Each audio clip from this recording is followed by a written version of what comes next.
I'm your host, Jay Willis. Today, we are returning to our series, Our Future on the Ballot, a series of one-on-one conversations with young progressive candidates for office across the country. And we are talking today with Mondaire Jones, a candidate for Congress in New York.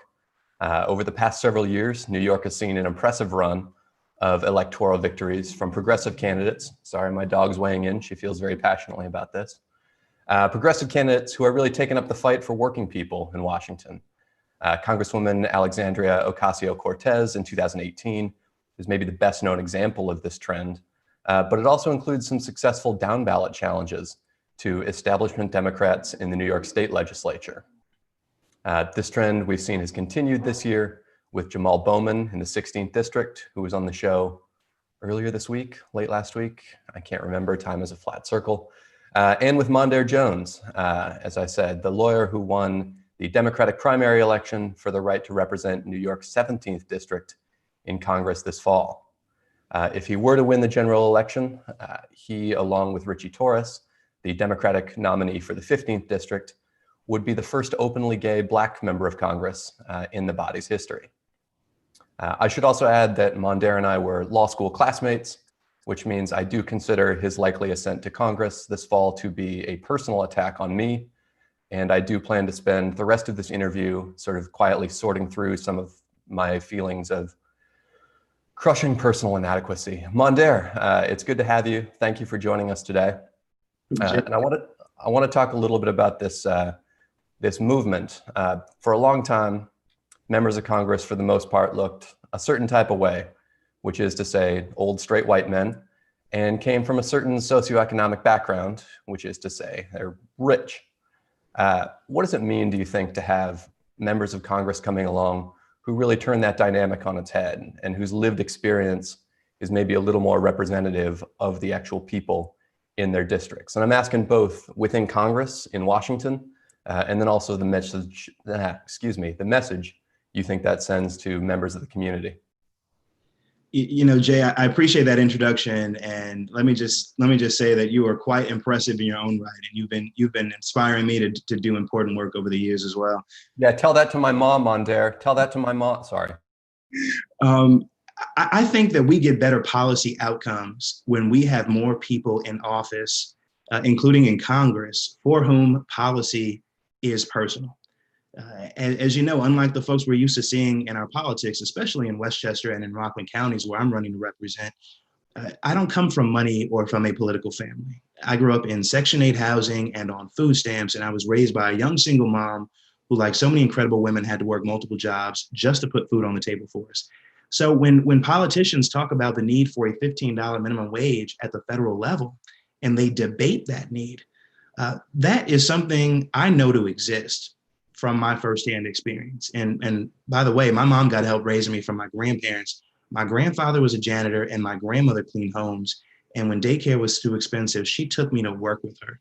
And so now I get to run and represent the same people whose homes I watched my grandmother clean growing up. But also when people like Elizabeth Warren, who stood on that presidential debate stage and talked about the need for universal childcare, and then reiterated that need as an investment in infrastructure at the DNC convention just a few weeks ago.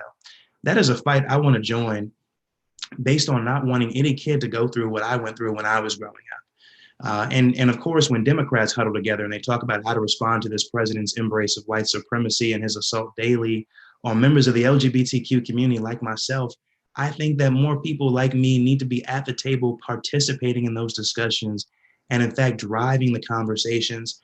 We need people who can inform the policymaking process from their lived experiences and showing folks how policy operates to impact people in their daily lives.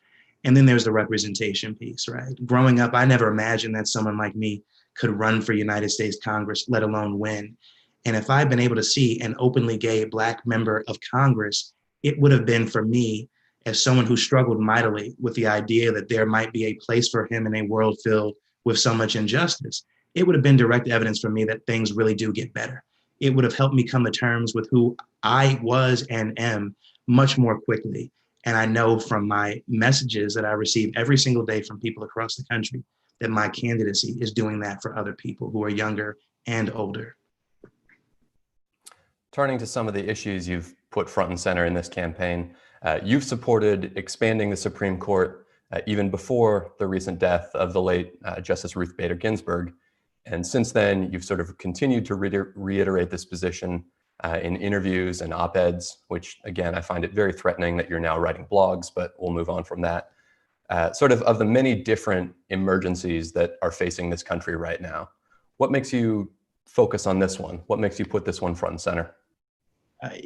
Even before the tragic passing of our hero, Ruth Bader Ginsburg, we had, and for now have, a 5-4 hyper-partisan conservative majority on the Supreme Court that is hostile to democracy itself. It's why I don't like to talk about this issue in terms of Democratic wins and Republican losses. The Voting Rights Act was renewed with bipartisan, overwhelming support in the early 2000s. I know because I marched to get it reauthorized in the early 2000s with the NAACP. And yet it was gutted by the Roberts Court. It was gutted by this 5-4 conservative majority, consisting, from my perspective, largely of partisan political hacks. This is a court that has also made it more difficult to implement systems of public financing. It is the same 5-4 majority that forced people in Wisconsin to go out and under very dangerous conditions and vote in a Supreme Court justice election just a few months ago. And so and of course, it is a 5-4 majority that has upheld racist voter ID laws throughout the country that are intentionally meant to suppress the right to vote of people who are Black and brown and lower income. Just ask Stacey Abrams, for example, who had that seat stolen from her and just a few years ago. So this is, and of course, a 6-3 majority, which is what the confirmation of justice of this recent nominee would strike down the ACA, the Affordable Care Act. It would strike down environmental legislation. It would certainly undermine LGBTQ rights. I'm someone who has to wait, as other members of the community do, every June to see whether the Supreme Court will extend rights to us that we should have had a long time ago, or take away rights from us. And so this is very personal for me as well. And none of the big ticket items that Joe Biden is running on right now would be upheld, even if passed by a 6-3 conservative majority. So we have to unrig our democracy. And a big piece of that is expanding the size of the Supreme Court, specifically meaning adding justices to the Supreme Court to restore balance to that institution. You mentioned sort of the conversations that happen in Washington between Democrats who have been there for a long time. I would describe, maybe generously, the Democratic Party establishment's position on court expansion as lukewarm, let's say. What is your message to skeptics of your potentially soon-to-be colleagues? What, in your view, are the most persuasive methods of bringing them around to your way of seeing things?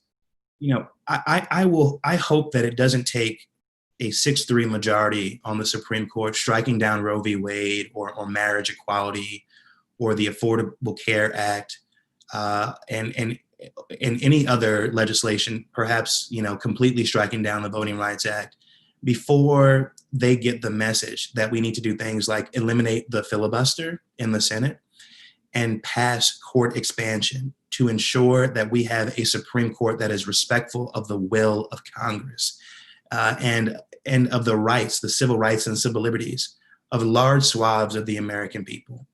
And this is something I think increasingly, as people pay more attention to the Supreme Court, especially on the Democratic side, which historically has not been paying as close attention as it ought to the Supreme Court, that people increasingly will be understanding that we must unrig the Supreme Court in order to restore and strengthen our democracy. Otherwise, we will be going back to the dark ages very quickly. Yeah, you mentioned the filibuster, certainly expanding the court. Many of the other big ticket items on a Democratic progressive agenda that you mentioned, they're very unlikely to happen without modification to the Senate's existing filibuster rules. Recognizing that as a member of the House, you wouldn't be directly involved in that process, how do you approach the subject of filibuster reform? How does the sticky debate in the Senate over that influence your decision-making process in the House, if at all? I was pleased to see future Majority Leader Chuck Schumer come out and say that everything must be on the table, including filibuster reform, because he knows that in order to be an effective leader of the Senate, and in order for Joe Biden to be an effective president of the United States, that we must be able to pass common sense, widely popular legislation. And so I am optimistic that he and others in the Senate and that the American people, as we continue to organize folks to hold their elected officials accountable, will do the right thing on this and other issues in the area of democracy reforms. There's no reason why we ought to continue to live under a minoritarian government, which is what we have right now, where a minority of the American people have great influence, and in the Senate, for example, are ruling in a tyrannical way over the best interests of the American people. Yeah, I sometimes think of the Senate as like legacy admissions preferences for Republicans, but that's sort of a story for a different day. One of those legislative packages that you talked about, voting rights. So in 2019, Democrats in Congress passed H.R. 1, the For the People Act, which, among many other things, would expand automatic and online voter registration, crack down on voter purges, and make Election Day a federal holiday. Probably should go without saying that it's gone nowhere in Mitch McConnell's Senate. I'll go out on a limb and say that you would likely support this legislation in the next Congress. One thing I wanted to ask you, do you think it goes far enough? What would you like to see added to a package like this to really protect and expand our democratic rights? You know, there is a reason why this was the first piece of legislation that the democratically controlled House of Representatives passed. And it passed it in March of 2019. It's H.R. 1, also known as the For the People Act. And it does everything that you just described. One of the most exciting things is it replaces partisan gerrymandering of congressional districts with independent redistricting commissions, right? So that it's far less likely that QAnon adherents will win their Republican primaries and safely coast in the general election, right? We have to make these elections more competitive in order to have people in Congress who are responsive to the best interests of the American people. H.R. 1 does not go far enough. It must include court expansion because this Supreme Court, whether it is the current 5-4 majority, I keep saying 5-4 majority. Right now, it's a 5-3 majority with Justice Ginsburg, with Justice Ginsburg's tragic passing, and then if it's going to be a 6-3 majority, we'll gut key provisions of that very common sense, widely popular bill that contains all these democracy reforms, right? Like, who doesn't want to get people registered to vote? Well, the Republican leadership, because they know that when people vote, the Republican Party loses. And so we have to make sure that we are working in earnest to strengthen this bill, especially under a democratically controlled Senate and a President Biden. Switching gears a little bit, as a student activist at Stanford, you organized students to protest after comments made by the Palo Alto police chief that endorsed the use of racial profiling, and that ultimately led to resignation. But just because of the way power is allocated as between local, state, and federal government in this country, most of the day-to-day nuts and bolts reforms to police conduct, to police budgets, will come at the local level. If you were elected to Congress, how would you approach this issue from the federal level? How do you sort of keep that issue, again, front and center? It's the power of the purse. Every local and state municipality wants federal dollars. And as a future member of Congress, I will have a role in conditioning the receipt of federal funds on common sense reforms that will hold law enforcement more accountable and dismantle the systemic racism that pervades law enforcement and of course other aspects of our society, whether it's the way we fund our public schools, the way we condition healthcare on how much money you have in your pocket. And so for me, that looks like saying you can't receive federal dollars if you don't create some sort of independent mechanism to investigate and, if necessary, prosecute police misconduct. It should not be local district attorneys who work regularly with police officers and therefore have a conflict of interest to decide whether they are going to investigate and prosecute police misconduct. And then, of course, we have to legalize, not just decriminalize, but we have to legalize cannabis so that we can do the hard work of liberating a lot of folks who are locked up right now and or have criminal convictions that prevent them from reintegrating into our society after they have served their time. We have to do that hard work, and that means legalizing cannabis, means abolishing private prisons. It means investing in alternatives to incarceration. And of course, it means eliminating qualified immunity, which allows police officers to escape responsibility when it's clear that they have violated the constitutional rights of civilians. A couple quicker questions on our way out here. What has been the most challenging aspect of campaigning remotely? What's something that you wish you could be doing on the campaign trail in a year that wasn't defined by a pandemic that you can't? I wish I could be knocking on doors right now. I mean, interacting one-on-one with voters in my district or people who haven't voted, but who I think would get invested in this election because of who I am and what I represent and what I'm speaking to. That's been really, disappointing that I haven't been able to do that. And also I think that's central to the project of organizing people. It is having those one-on-one conversations, bringing them into the fold, bringing them into the movement. And so what we've had to do is transition to a digital format, meet and greets, town halls, sometimes focused on topical issues like Medicare for all, and of course, phone banking and sending text messages to people. But I look forward to a day when we can get back to organizing people in person and really building upon this movement where New York is ground zero. That will basically ensure that we have more working class folks in Congress who are going to fight for everyday people. Have you found that there are advantages to the digital campaign, the digital organizing process? What's been your favorite part about this campaign trail? And I guess more specifically, why is it this conversation with me?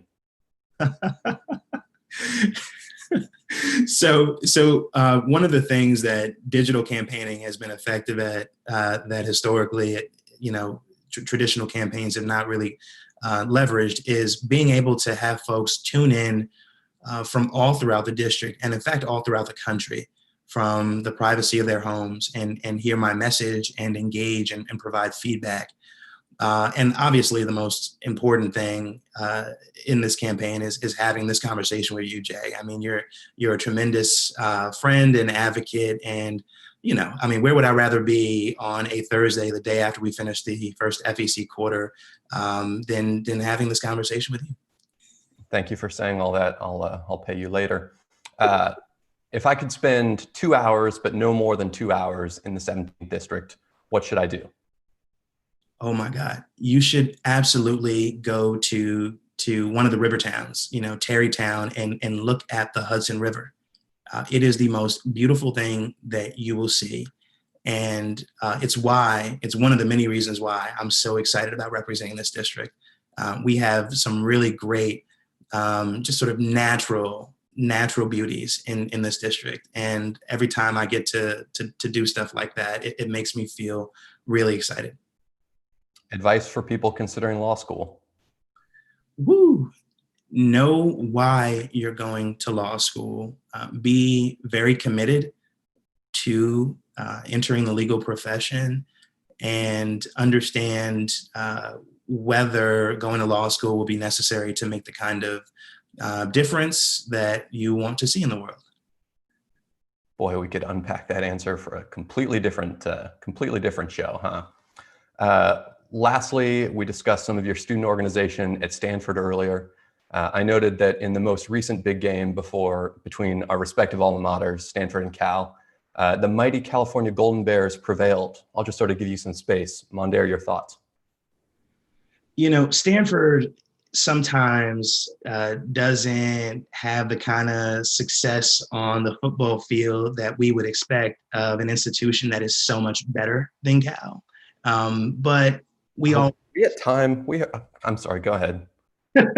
but we always win when it matters. I mean, I'm doing that right now, right? So I'm really excited to get yet another victory for my alma mater, and I know that our football team will achieve greatness soon again as well. Well, Mondaire, setting aside that disgusting propaganda, thank you so much for joining here on the briefing. It's a pleasure to talk with you. To our viewers at home, thank you for joining us. Please follow Appeal News on Facebook and The Appeal on Twitter for more shows and updates like this one. Mondaire, thanks again.